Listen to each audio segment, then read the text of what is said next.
I think we'll get started. Hi everyone, it's great to see you.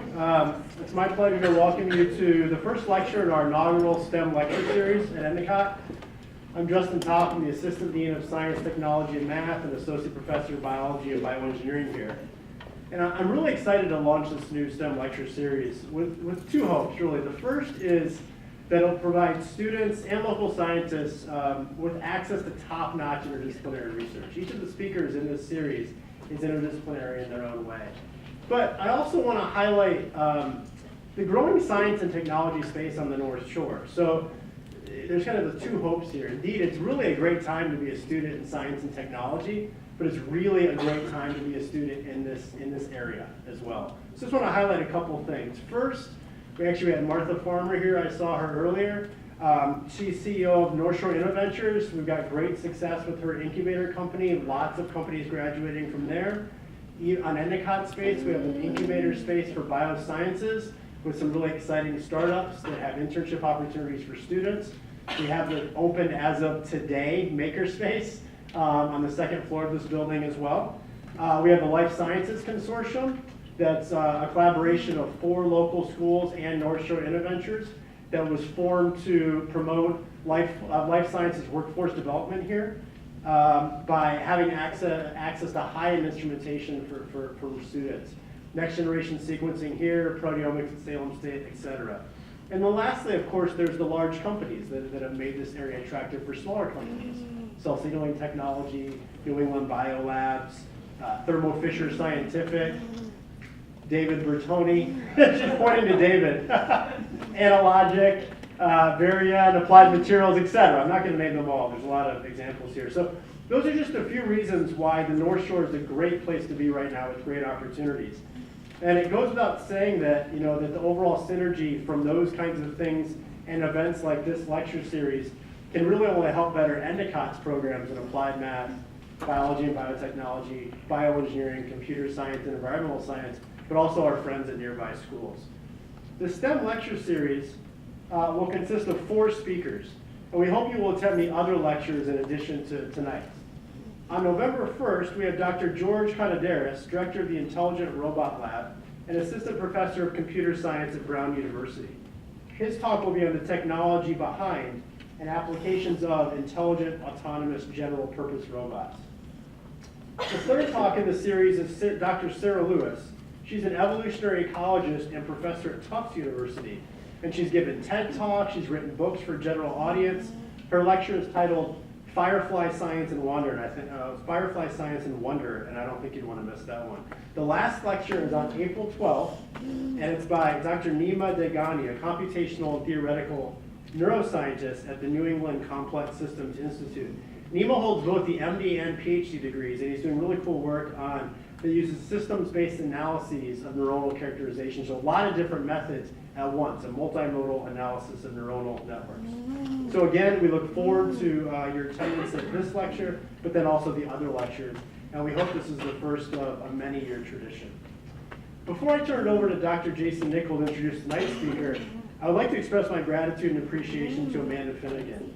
Amanda is the academic coordinator for the School of Arts and Sciences, and for those that know her, it goes without saying that without her coordination and work on the logistical details, this lecture series wouldn't exist. So thank you very much, Amanda. And now I'll have Dr. Nickel introduce our speaker for tonight.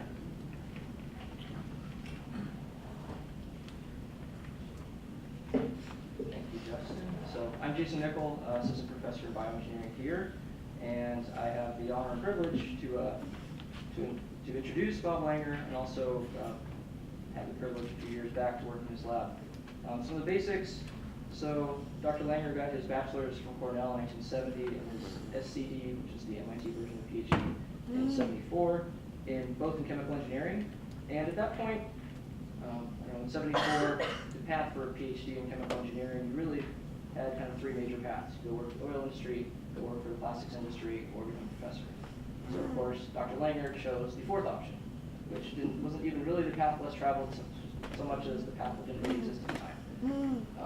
So he did a postdoc with Judah Folkman in Children's, and I think we'll even start with some of the work at the beginning part, so I won't ruin the surprise here.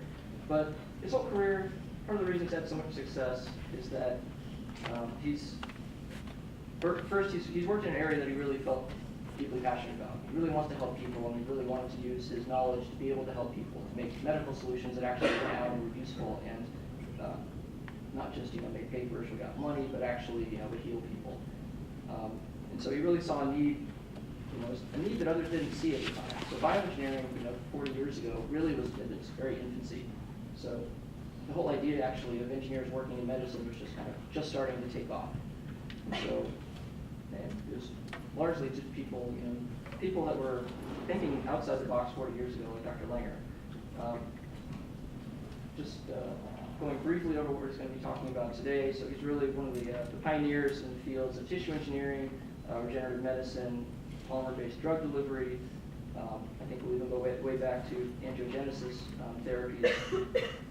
But I like to liken him to another icon in Boston that, the story is you don't become Big Papi by not swinging for the fences, but you also don't become Big Papi by swinging for the fences every single time.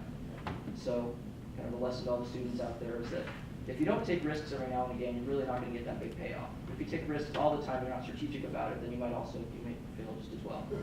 So you have to strike a balance. My own experience, I worked in the Polymer lab in 2005 and kind of through 2011 as a postdoc. And I just wanted to briefly just talk about what, within bioengineering, the Langer lab is kind of this mythical thing that exists, but it's kind of where all the great science comes out of. But when you actually get there, it was just kind of the overwhelming feeling and vibe that came away from it was just that there were a lot of people there that were just excited to do high-impact research. And a lot of people there that not just, I want to go to MIT or I want to go to this faculty position or everything else afterwards. It was just that, I want to work in a lab where it's okay to take risks and it's okay to fail because the payoff could be a big paper and a big study that actually means something to people. So one of the things I've always liked, got the laundry list of things I could talk about in terms of honors and everything else that Bob has racked up over his career, but I really think that he doesn't do it for the awards. He does it because he wants to actually, he actually wants to help people and he wants to know his technology is working. So while he has, I think the very latest list showed like 1,000+ patents or patents pending, the more impressive part is that he's got 300+ of them that are actually being licensed out there, either as drugs or as therapeutics that are actually out helping people. So I think that's more important than just racking up a lot of patents. Another quick story. So we had a bio grad, Rachel Zayas, a couple years ago that did her semester internship working with Dan Anderson in the Langer lab. And some of you may know Rachel. She's a very outgoing person, but she told the story about halfway through the semester. It was like, oh yeah, I was working late in the evening one day, and Bob said, oh, come to my office, and they just had a nice chat, which is something that as a random undergrad that didn't go to MIT at all, and was just kind of there for the semester in a lab that's literally 150, 200 people at any given point. And the fact that she was telling me the story didn't surprise me at all, because that just seems like the kind of thing that would happen in the Langer lab. Just have a nice little chat with Bob over science. So again, takeaways are, I always kind of thought the takeaway from the Langer lab in general and from Bob was just that if you dedicate yourself to helping others, that you'll always be rewarded, regardless of what the actual outcome is. So with that, I would like to invite Bob to give us a talk and make sure that I have the right slides.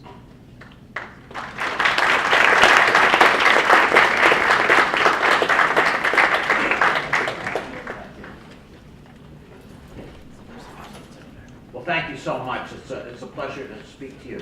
So I thought I'd start out actually with some of the things that Jason went over and tell you and start when I wasn't much older than you. So I got my undergrad at Cornell, and then I went and got my PhD in chemical engineering at MIT. And when I got done, as Jason mentioned, in 1974, that was, like there was a gas shortage just like a few years ago. But the thing is that that just like a few years ago, the prices of gas kept going up. It was actually worse in 1974. If you had a car in Boston, you actually had to wait in line for about 2 hours to get your tank filled up. I'm just going to check, so you had to wait in line for about 2 hours to get your tank filled up. But the consequence of all this is that if you were a chemical engineer like I was, is you got a lot of job offers from the oil companies. And so all my friends, that's what they did. They went to the oil industry, they got these really high-paying jobs, and I thought that's what I should do, because that's what all my friends did. And so I did. I applied to oil companies and chemical companies, and I actually got 20 job offers, 4 from Exxon alone.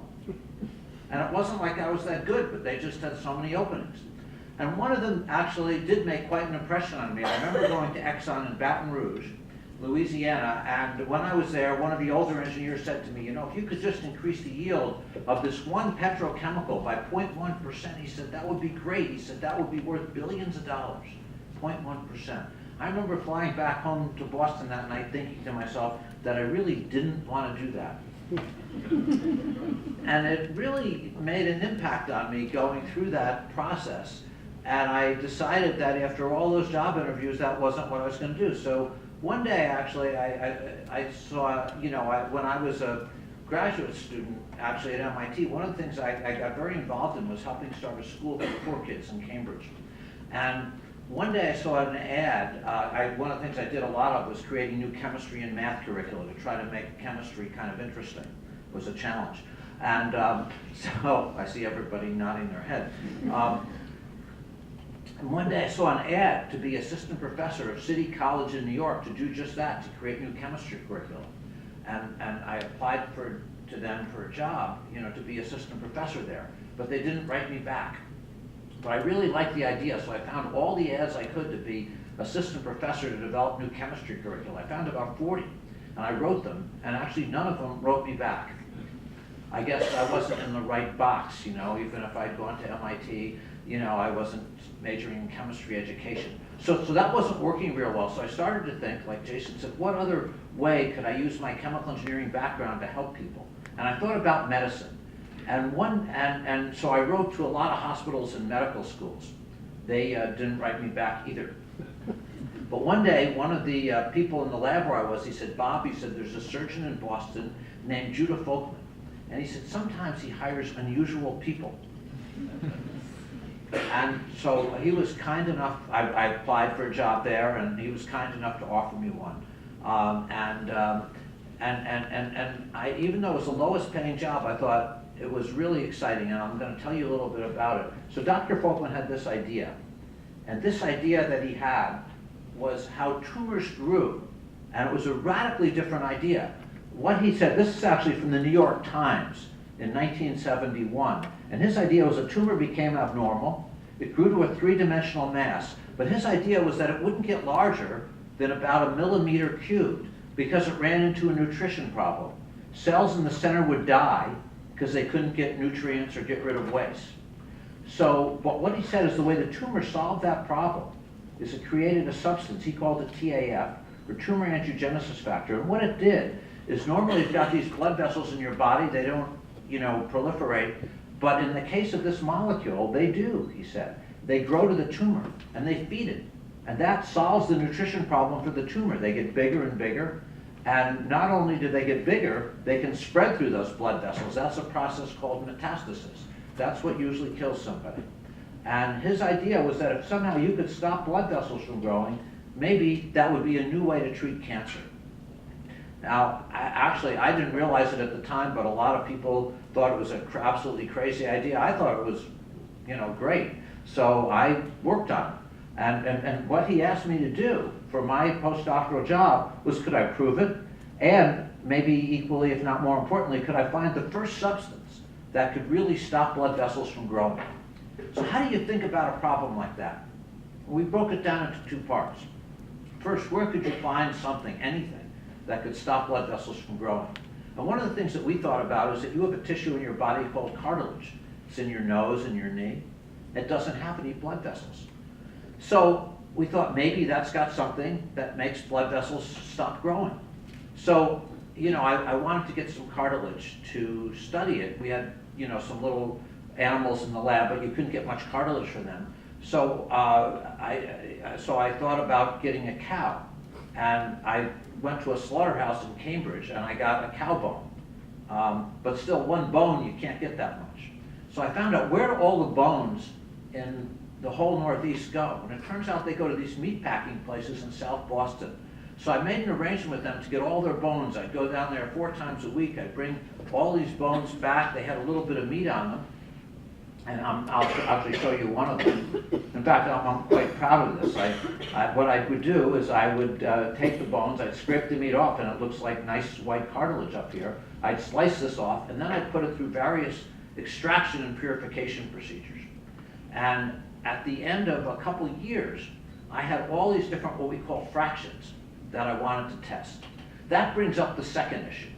How do you test it? How do you test for blood vessels? That's really hard. In fact, if you look back at the history of medicine, what you often see is that the rate-limiting step for almost any new substance is a bioassay, finding a bioassay, and there wasn't one. So we had to invent one. And it's really hard because almost any place in your body you have background blood vessels, but we thought one place you don't. And we can actually visualize that place, and that's an eye. So we actually had this idea. We could put certain tumors in the eye. We could put what we call a slow-release polymer next to it. And our idea was that over, and I'll show you this, over about a 3-month period, blood vessels would grow from here to here, and they would feed the tumor. So could we take the different fractions that we'd isolate, put them in the polymer here, and slowly release them over that 3-month period and stop the blood vessels? Could we find something that would do that? Now the problem was, all the molecules that we were isolating were big molecules, like proteins and proteoglycans. And nobody had ever released a large molecule before. It's kind of like walking through a wall. People didn't think you could do it. In fact, Dr. Folkman asked different people, he was on a board of a company that was trying to do this, and they just said, look, large molecules, they can't diffuse through solid polymers, just like you can't walk through a wall. And the literature actually said the same thing. It said the use of polymer matrices for slow-release systems has been virtually restricted to small molecules. And really, the only thing that I had going for me is I hadn't read any of this. I'm not suggesting you ignore your studies, and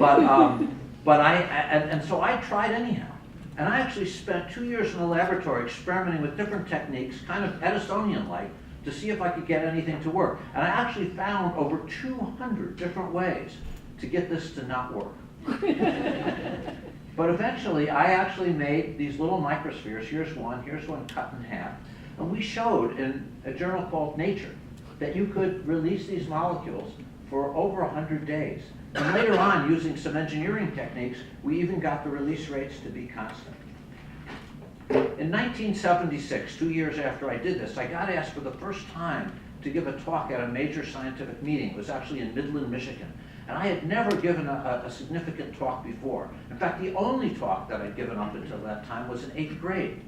And it didn't go real well. In 8th grade, I had to give this 1.5-minute speech to my 8th grade class. And so what I did is I wrote it out, and I recited it the night before for about 3 hours, over and over again. And finally, I got up in front of my 8th grade class, and I tried to recite it again. And I actually did all right for the first 1 minute and 2 seconds. And then I could not remember the next word. And so I stood up there frozen for another 1 minute and 2 seconds, until finally my 8th grade teacher told me to sit down and gave me a not very good grade. It was actually an F. And so ever after that, I was very nervous about the speeches. And now many years later, I had to give this speech in Michigan. This was 20 minutes. And I rehearsed that for 3 weeks. And finally, I was 26 years old, and I got up in front of that audience, which were very famous chemists and chemical engineers. And this time I actually did better. I didn't forget too much what I was going to say. I didn't stammer too much. And so I thought when I was done with that talk that all these older scientists, being nice people, would want to encourage me, this young guy. When I got done, I stepped off the podium, and a whole bunch of them told me they didn't believe anything I just said. They said, just like the people I mentioned before, that the large molecules can't diffuse through solid polymers. They also said we were using organic solvents, we were using methylene chloride. They would destroy whatever we put in. Things actually got worse from there. I remember that I wanted to get a faculty job. And so I applied to chemical engineering departments, and not a single chemical engineering department in the country would offer me a job. They didn't think what I was doing was chemical engineering, it was kind of biology stuff. And then I tried to get research grants. And my first 9 research grants got rejected. I ended up getting finally a job in a nutrition department at MIT, but the thing is that the year after I joined that department, the department had left. So they had 2 associate department heads, and they both decided to give me advice. And their advice separately was I should start looking for another job. In fact, one of my good friends is a guy named Mike Marletta. He was actually president of Scripps, and he is a member of National Academy of Sciences. And I got this award a couple years ago, and they asked him to give a speech. I'll just show you a little excerpt from it. So he started talking about what it was like to be with me in the 1970s and 80s, and here's just a story he told me. One evening I went to a faculty dinner at a Chinese restaurant with me and some senior MIT professors. He said a senior scientist sat quizzing us while smoking a cigar. He said when the older scientist heard my concepts for polymer drug delivery, he blew a cloud of smoke in my face and said, "You better start looking for another job." And Mike says I thought I was in a Fellini movie. So I didn't get off to a very good start. But what happens in science ultimately is, can people begin to reproduce what you do? And they did eventually. And then the question shifted to how could this work? And we wanted to understand that too. So what we would do is we cut thin sections through the polymer to visualize it. And here's a 5-micron thin section of one of the polymers we used, ethylene vinyl acetate copolymer. There's no drug in it. But if we put a drug in it, and cut it at time 0, it looks very different. Here's a reddish drug, myoglobin, and you get what we call a phase separation. The polymers here, the drugs here. And what we found, which was really interesting, is if you release it for a year, and then you cut a thin section, left behind where the drug was are these pores. And these pores are large enough so that molecules, even millions of molecular weight, can get through. But it turns out, as we visualized it further, that they have constrictions between them, and also these pores are incredibly winding and tortuous. So it takes a really long time for the molecules to get through. One way I sometimes explain this to people as I give lectures around the world is it's kind of like driving a car through Boston. There's a term we use in chemical engineering called tortuosity. And I always say that this system and Boston have high tortuosity. And over the years, our students have done a lot of studies trying to understand and even model what that tortuosity is. So we've learned now and created rules that are used all over where you can actually control release rates by controlling that. So you could get release anywhere from a day to many years or any time in between. And since we could do that, now we could go back and solve the angiogenesis problem. So the assay that we wanted to use is shown here. And I apologize to some of you for the next slide, but there's no other way to show it. That can you stop blood vessels? So we actually tested probably 2,000 eyes, tested all kinds of fractions. Almost every one did not work. I kind of think of those as the controls. But one did, and I'm just going to show you it. We actually did it 21 times. It was quite reproducible, published in Science. And so again, this is a slide. I'll try to not leave it on too long. But here you see a typical control. Here's the tumor. 10 weeks later, you see the sheet of blood vessels growing over it towards the tumor. In fact, if you looked at this 3 weeks later, if you kept the animals alive, we actually sacrifice them at this point, the tumor would be 3-dimensional, out of the orbit of the eye, it would eventually kill. But if you put the inhibitor in, look at the difference. The vessels are sparse, they're lower, and 60% of the time, these tumors never grew. This was 1976. This was a big discovery, but it's still, medicine is slow. It took another 28 years from our paper in 1976 before the first angiogenesis inhibitor got approved by FDA. And this may be hard to see in the back, but it really doesn't matter. What I want to show you is that starting in 2004, after 28 years later, up till now, one after the next angiogenesis inhibitor got approved by FDA. Today, like Avastin, is the #1 or 2 best-selling biotech drug in history. Angiogenesis inhibitors have been used for all kinds of cancer. Also, they're used to treat people who go blind through what's called macular degeneration, something your grandparents may have. It's a leading cause of blindness in the United States. There were no drugs for that before. Over 20 million patients have used these. And today, the FDA says there's actually 4 ways to treat cancer. surgery, radiation, chemotherapy, and angiogenesis therapy. So this enabled that to happen, but we also thought that maybe we could use these polymers in their own right to deliver various substances that had very short lifetimes or that people wouldn't normally take themselves. So we actually, as a proof of principle, Larry Brown, one of my graduate students, made an aspirin-sized pellet and put insulin in it. And what we were able to do is show that you could release it for over 100 days with a little tiny implant. And one day, Dr. Folkman said, he said to me, Bob, he said, we should file a patent on this. Now that may seem quite common today, but in 1976 at Boston Children's Hospital, which is one of the best hospitals in the world, we had no patents. There were no patents in the entire hospital. So we filed the patent for the first time. And the patent examiner actually turned it down. In fact, he turned it down 5 years in a row. And finally, the lawyer for the hospital said, Bob, he said, you should just forget it. You're costing the hospital a lot of money. But I don't like to give up. And I started, we kept trying to convince the examiner, and the examiner didn't get it. So I could see science wasn't working. So we had to come up with another way. So I wanted to think, how could we convince the patent examiner to allow this patent, you know, legally, of course. And I remembered, you know, as I told you in the beginning, when I first started doing this, everybody told me this was impossible, it could never work. I wondered if anybody ever wrote something like that down. So you can do what's called a science citation search, see who writes about what you did. And I did such a search, and I found some very interesting quotes. And I did the search around 1982, and I found this paper. I found others too, but this was particularly good. This was from 5 of the top polymer chemists in the world. Here's what they wrote. Generally, the agent to be released is a relatively small molecule with a molecular weight no larger than a few hundred. One would not expect that macromolecules, for example proteins, could be released by such a technique because of their extremely small permeation rates through polymers. However, Folkman and myself have reported some surprising, that's a very good word for a patent examiner, results that clearly demonstrate the opposite.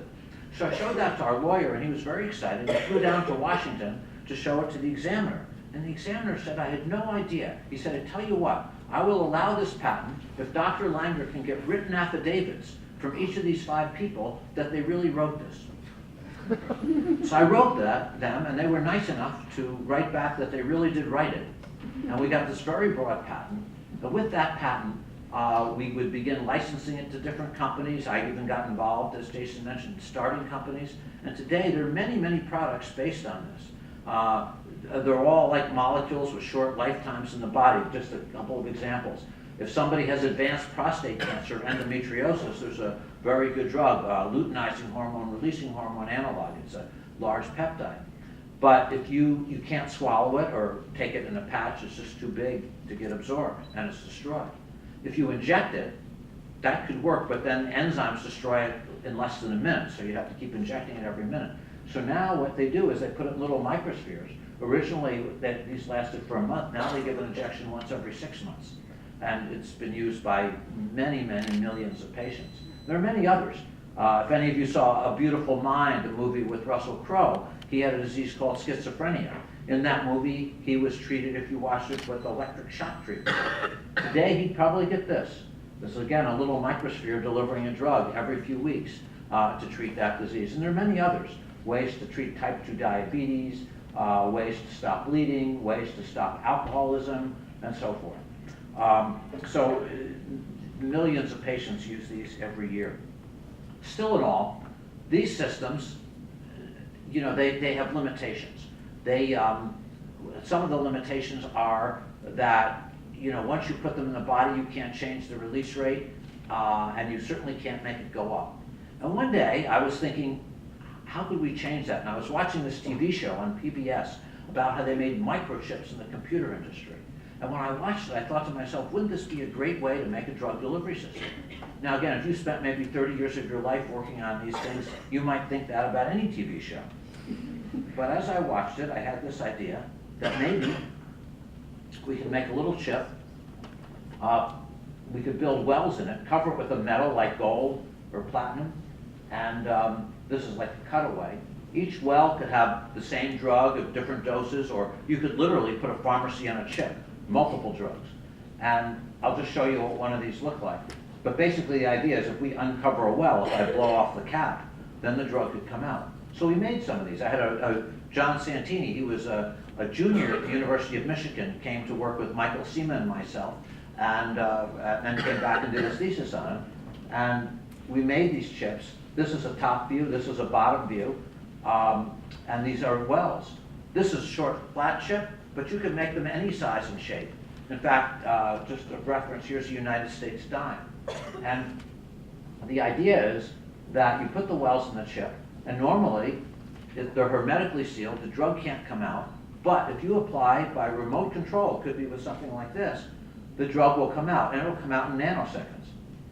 Here it is, the drug comes out. And this is from another Nature paper where we triggered different amounts of drug at different times.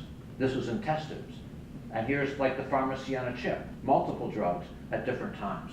And John started a company on this with us, and we took this all the way from small animals to large animals to human beings. And what I'm going to tell you now is almost like space-age medicine, but it's actually going on. So what we actually did is we did a trial where the chips are placed, this was done in Denmark, and the chips are placed in the human body, and you can communicate with these chips with a special radio frequency called the Medical Implant Communication Service Band. It's actually approved by various federal authorities.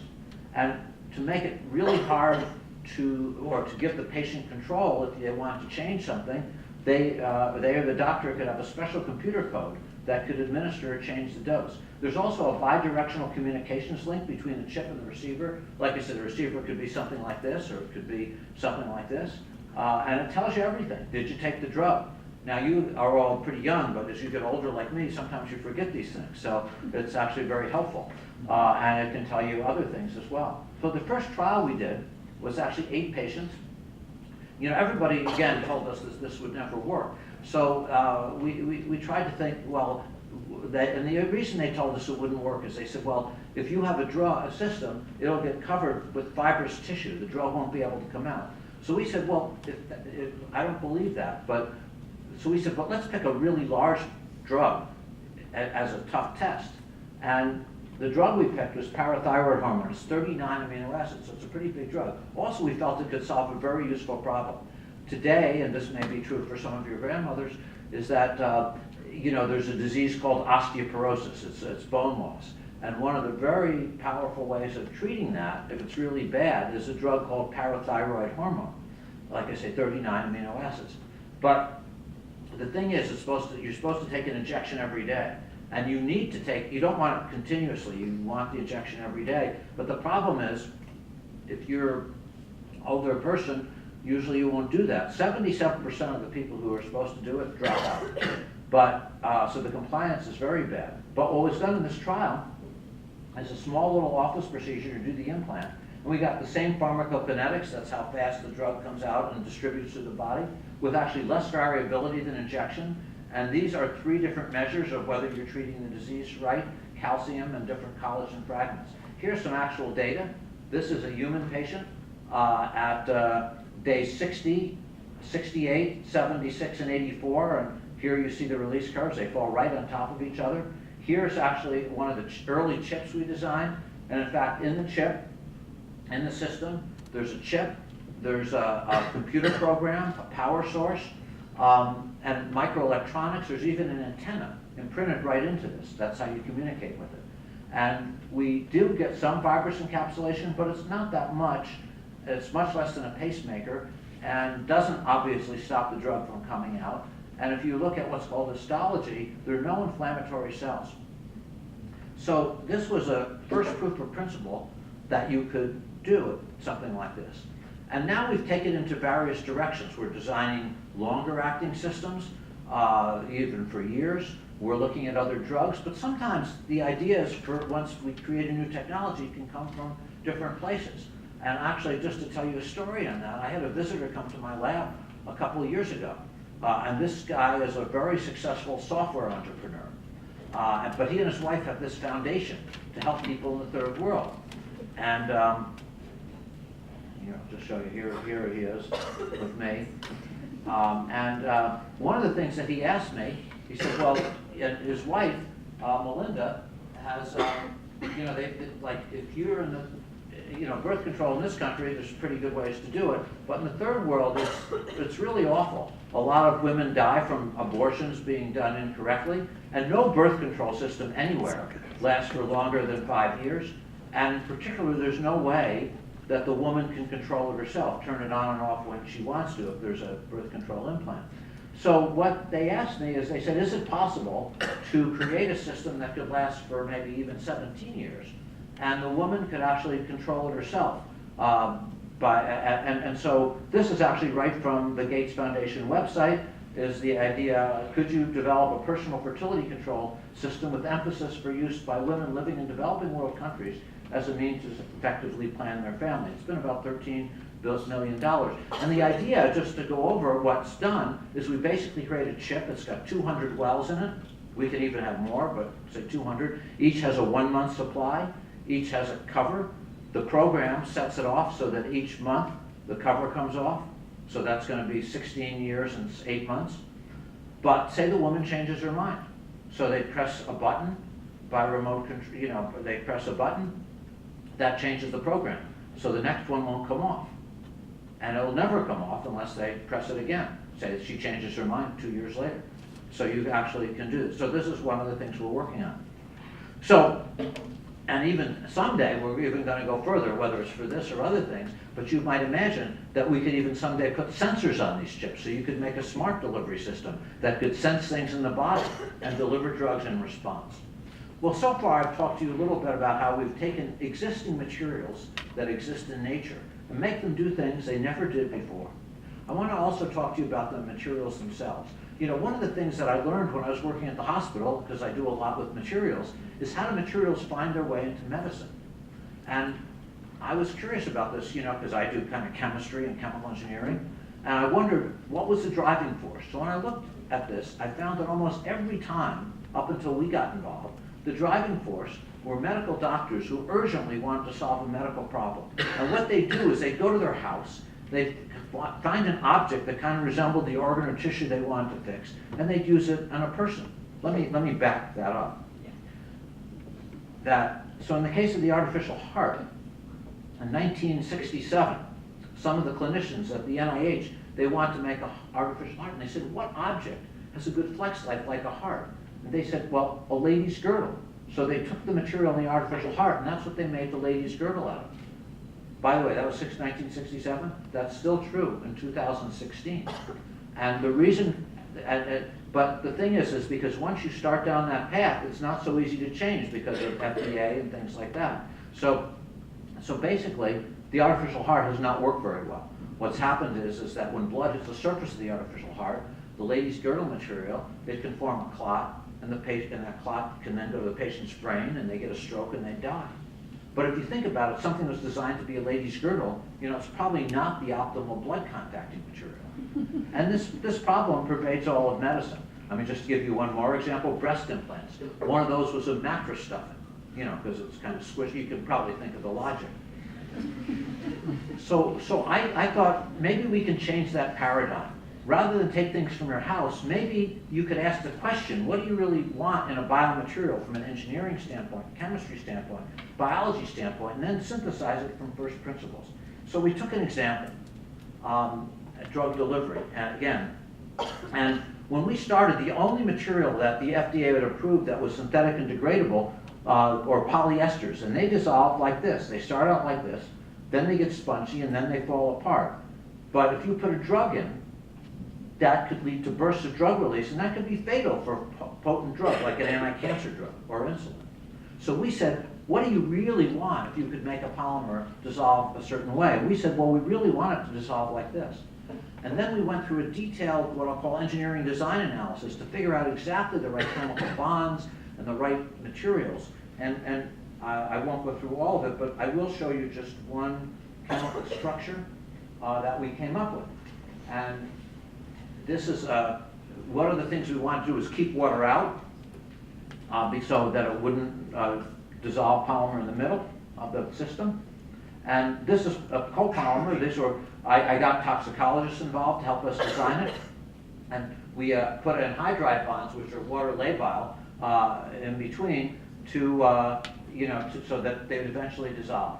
And I also thought that maybe we could change the ratio of this to this, and by doing so, maybe we could get different release rates. So one of our students synthesized these. By changing the ratio of those two, we could make this last anywhere from 2 weeks to probably 4 or 5 years, or any time in between.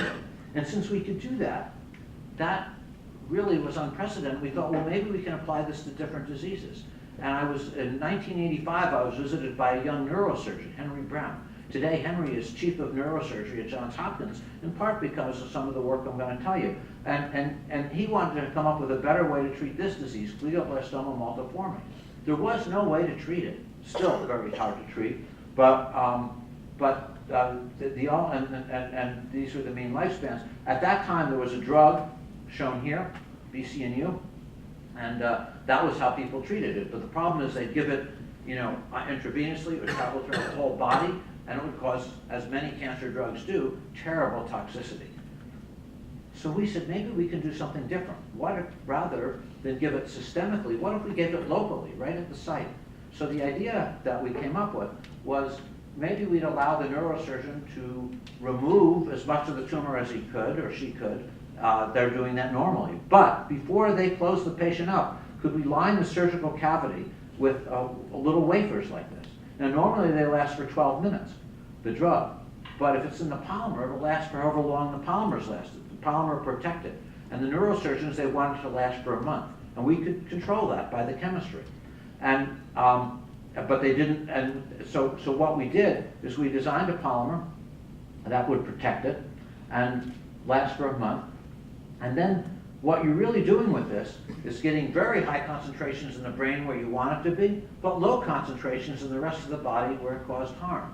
Well, this was a radically new idea, both these new materials and then all these other things.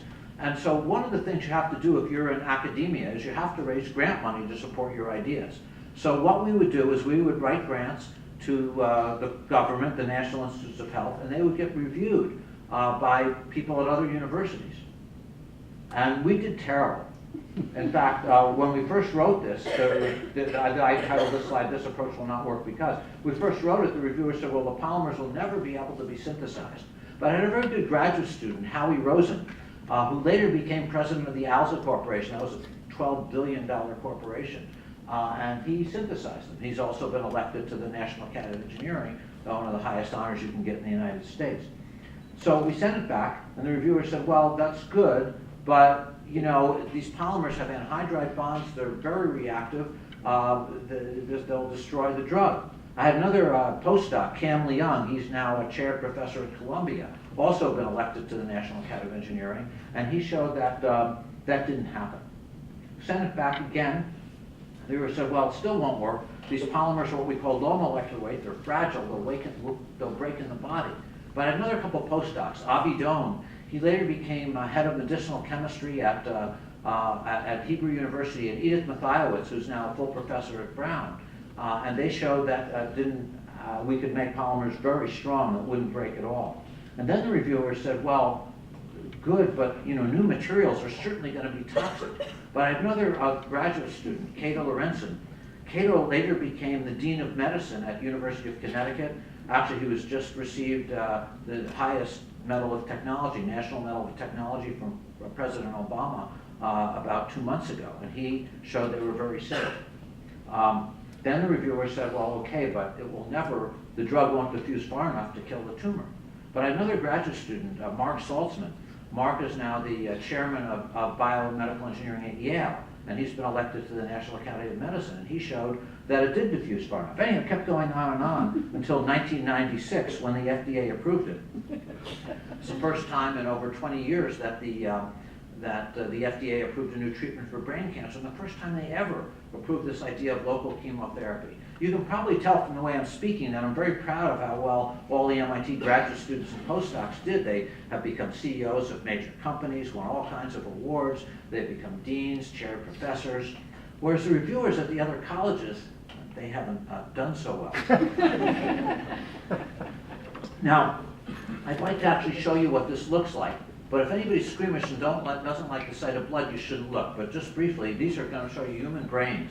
And here, the wafers, they're put in the brain. Usually they put 6 or 7 in and close up the brain. You know, it's actually very hard to get the good advice when I give a talk. But I remember about 12 years ago, I was giving a lecture at MIT, and I showed those pictures.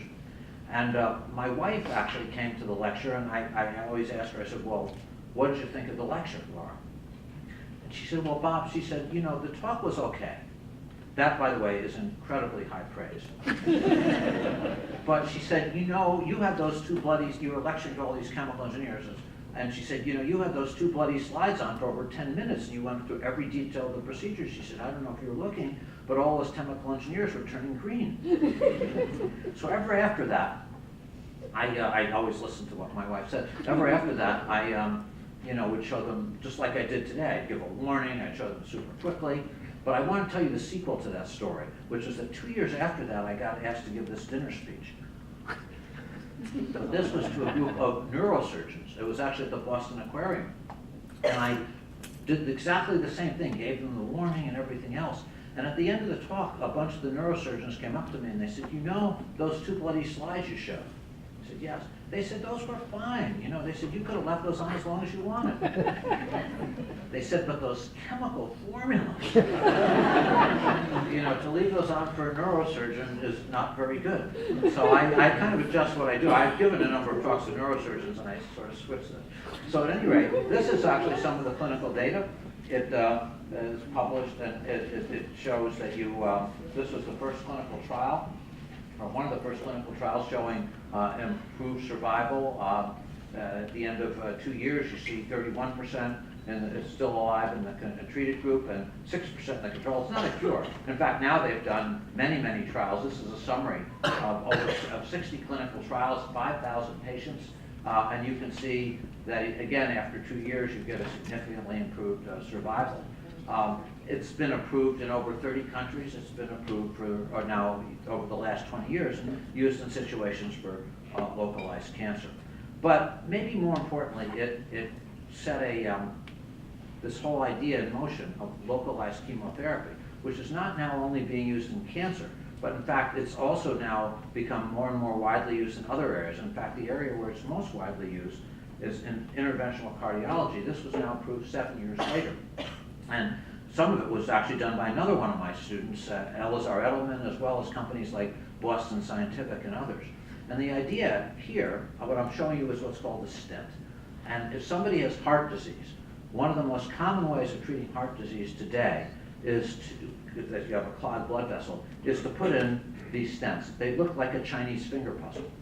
But what happens is, about 60% of the time, within a few months, you get a problem called restenosis. The cells start proliferating, and you close off the blood vessel. People can die. At minimum, you have to reoperate. So what they now do, and this is used on over 1 million patients a year, is they coat these blood vessels, they coat this system with a polymer, and it locally delivers the drug.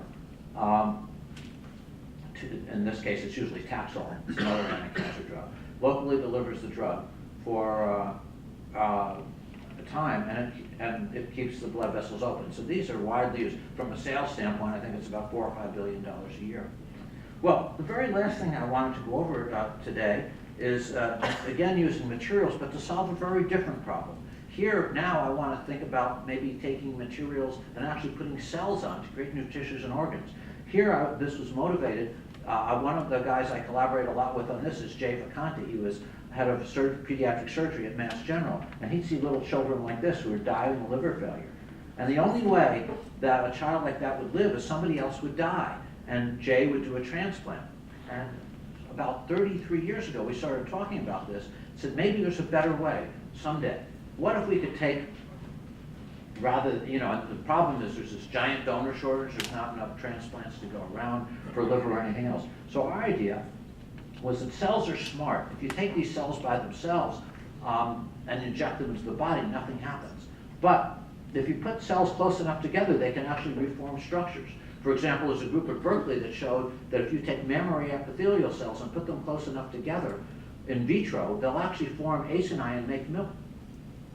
So we said, let's work out, we could take different cells, we could put them on a polymer scaffold, grow them on it, grow them in a bioreactor, and make a tissue. That was sort of this idea. We synthesized new materials. Not only did we use lactic glycolic acid, which we've used in drug delivery, but sometimes you need the cells to stick to certain surfaces, so we made new materials with like amino groups that you could tie different amino acids to. And then we formed them into these fibers where we could put the cells on them. And then you could make them, with some of the people in our lab, like Prasad Shastri, worked out ways to make them into any size or shape. And I'll just to give you a pure speculation, let's say 40 years from now, in plastic surgery, somebody comes in and they don't like their nose, they want a new nose. So my speculation is there'll be a computer screen and people could look at it and they say, well, there's 50 noses and you can take your pick of what nose you want. To that end, what Prasad did is using CAD/CAM techniques, computer-aided design, he worked out ways, and then you could use that to figure out the nose in the right shape, and then use techniques like foaming or 3D printing to make the nose in any shape. And so what he did is, here's a nose. It's actually 98% porous. There's no cells on it. Now he's put cells on it. But just to show you what one might do, so this is kind of like a regular nose. But let's say somebody wanted an upturned nose. Well, it wouldn't be that hard. You'd take a little bit of this off. Let's say they wanted a hook nose. I mean, they probably wouldn't. But if they did, we'd give them a little bit more polymer. And then you could take their own cells, maybe from a year or something like that, I'll go over that, and graciously make it. So to that end, we've actually done this. Chuck Vacanti and Lisa Freed, basically we've taken cells from animals and we've redid this guy's skull, redid this guy's cheek. If you open the animals up and look at them, it's pure white glistening cartilage. And histologically, it actually looks like cartilage. But it turns out that, and we're still working on this, that the cartilage is not, if any of you are runners, we're not really able to, you know, if it's really stress-bearing, we're not really able to help that yet. It's not quite strong enough because we don't have enough collagen and glycosaminoglycans. But we can help people in a lot of cosmetic ways. And in fact, the Army came to see Jay and myself a few years ago, and Linda Griffith, one of my former postdocs who's a professor at MIT, and they said, well, we have patients coming back from Iraq and Afghanistan, sometimes without ears or other body parts. Could you make a new ear? And so we made a scaffold for an ear like this.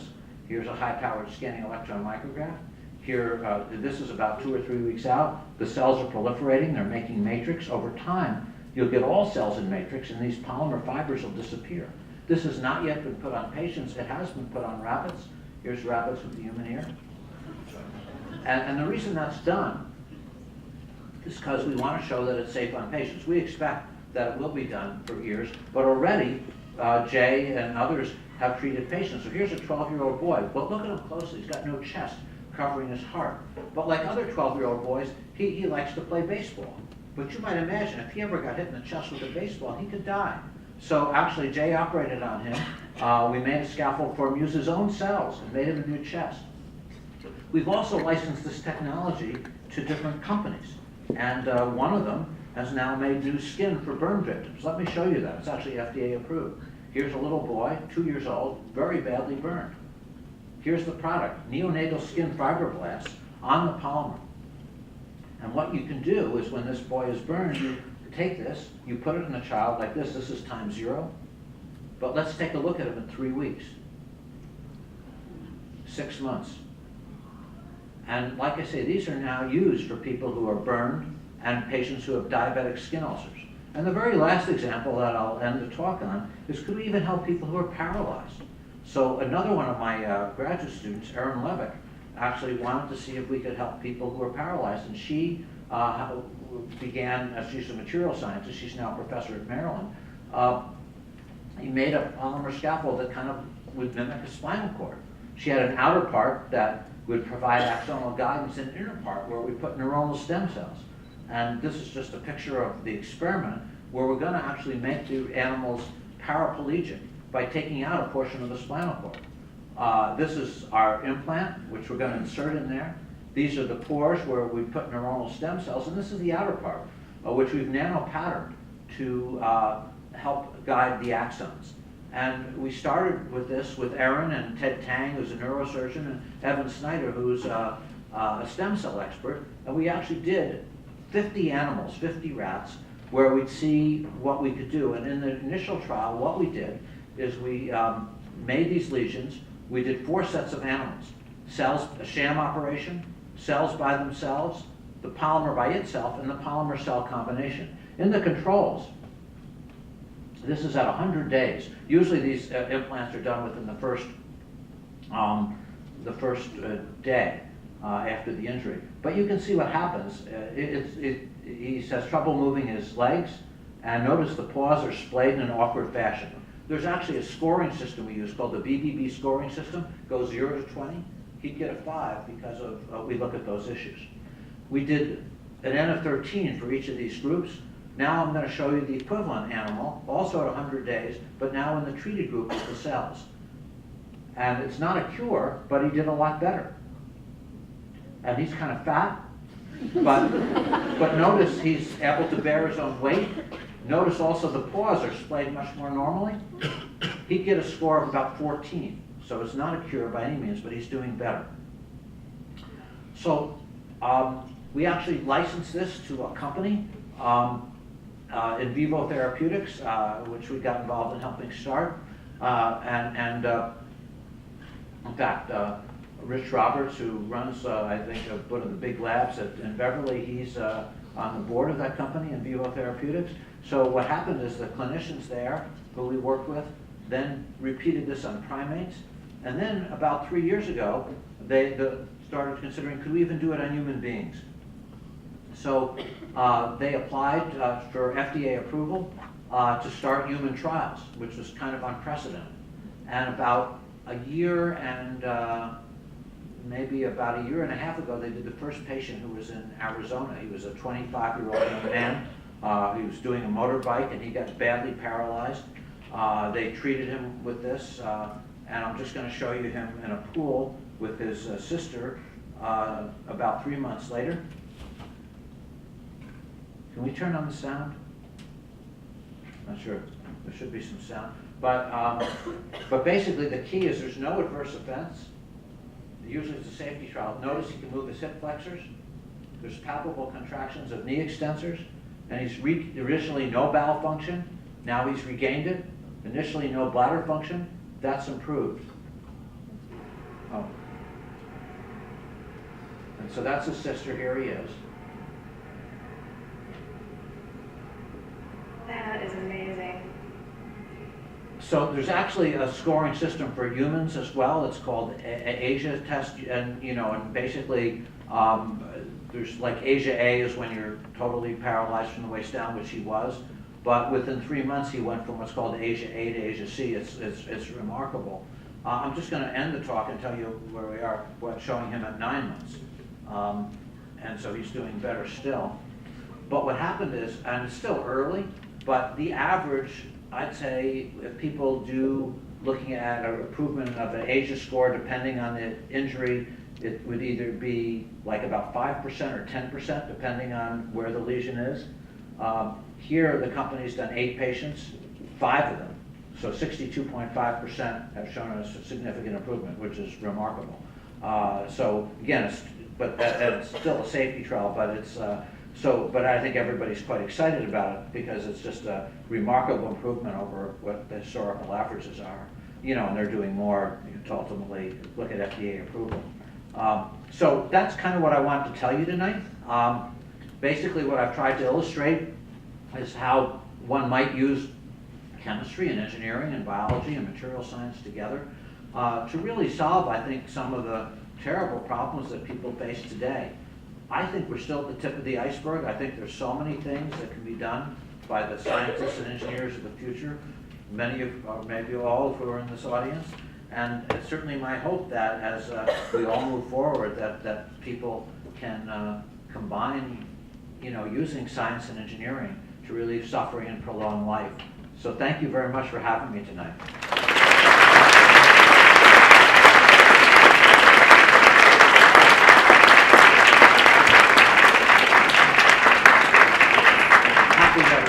Happy to answer any questions if there are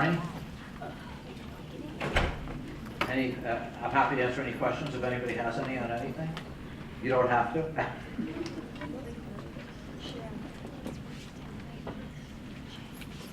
Yes. I'll start. ALS, is there any, we actually just dedicated a hall to Pete Frates in his name yesterday, right? I think it was yesterday. And is there any, with this obviously ALS potential, especially since then you could potentially even intervene earlier, right? Yeah, well, I think with ALS though, I mean, so we have done, I had a student work on ALS. You know, I would not say that we've succeeded on that, but I don't think anybody really has, unfortunately. I think the big issue with so many of these diseases is not understanding the biology well enough, and I think why ALS has been, you know, really, why people have made no progress in spite of clinical trials, is really not enough of an understanding of the basic biology. So I don't know that we're at the point yet, if there was a drug or something like that, we could certainly help. But I don't think there's, unfortunately, people really haven't found a good drug. And I think that's really been the biggest problem because, and they haven't found a good drug because they don't understand it well enough. But someday they will. I mean, this is an exciting time in biology and medicine. Yes? Yeah, I mean, first, thanks so much for the talk. Wonderful. I was especially interested in the way that so much of the scientific research that you were involved in is also connected with economic concerns and business and also political concerns, with groups like the FDA, where basically you get political approval Yeah. for procedures and tests and so forth. And I wonder, as a scientist, what has been your experience about the relationship between the scientific enterprise on one hand and these economic and political sectors that seem to be very tightly integrated with science, but in some ways are completely separate? Yeah. Yeah, well, to me, well, it's a great question. So to me, it was very important to me personally that I not just write papers, but that I'd see the work we do really get out to the world. And to do that, I remember when I first, and I was very naive when I started doing this. So to me, I thought if I'd write things, people would use them, and they didn't. So then I would get involved in licensing them to large companies, and they didn't use them either. So I got involved in starting small companies and got very personally involved in trying to make them happen. And of course, in doing that, I got involved with the FDA. At one point, I was actually chairman of the FDA Science Board.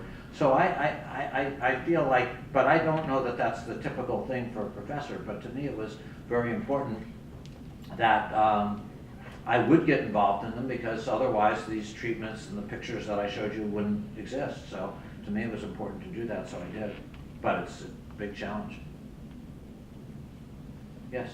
Oftentimes in regenerative medicine, it seems like investigators focus on either genetic mechanisms to stimulate growth, like you cut the zebra fish tail off, or you cut a piece of the heart tissue off the model.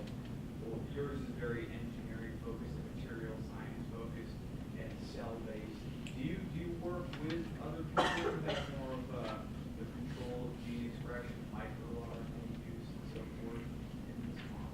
Well, we do work. We have a yes. We work with all kinds of people, you know, on different things. Of course, some of the things that you mentioned are very exciting, but I don't think we're at the point yet where we can say exploit them, like the zebrafish and worms and things like that, in terms of understanding how to recreate those mechanisms in humans.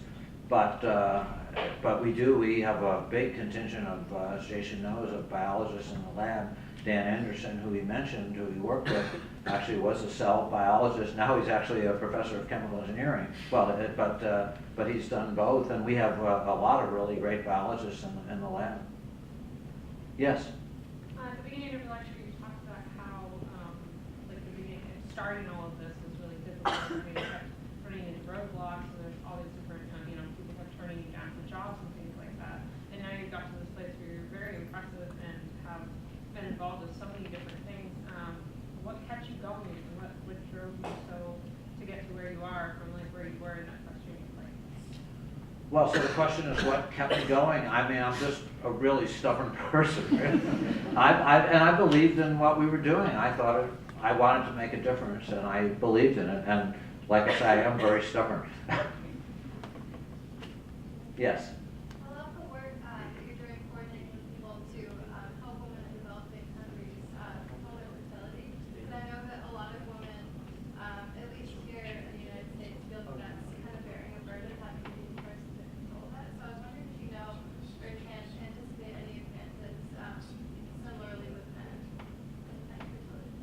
Sure. Well, I mean, I would think that these kinds of things could, with the right molecules, could be done with men. I mean, it's a very interesting question. I mean, like I say, to us, we had this technology, and Melinda Gates in particular was interested in that. I think it's probably even hard, for whatever might happen in this country with men. My sense from everything I've learned is it's going to be much harder in developing countries with men to get them to do anything. In fact, some of the even things come up is even, they get concerned about where the woman might put the implant because they don't want to see it even.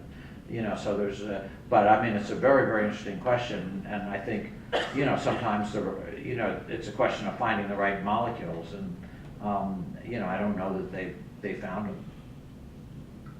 Was there another? Yes. Do you know if there is any movement towards using the treatment for paraplegics on quadriplegics, or is that going to be a ways off? Well, I think, so the question is, could you use the treatment for paraplegics for quadriplegics? Well, I think, I hope someday that will happen. Right now, I still think we're early. I should have probably even pointed out that from a FDA standpoint, when they're doing the clinical trials, they're not even using the cells. They're actually using the scaffold, which showed some improvement. And I think a next step is to actually use the cells. And then, of course, the hope might be is someday you could help people, like what they're doing is they're in this first trial, because this is just the tip of the iceberg, is taking patients who are paralyzed like within the first 10 days. That's the trial. So someday the hope might be, could you really help even people who are paralyzed for a longer time? And I'd love to see what you suggest happen. So I mean, it's very hard for me to say how fast any of these things will move. I hope it'll move fast, but it's hard to know. It depends on success, it depends on money, it depends on FDA and things like that. Any other questions?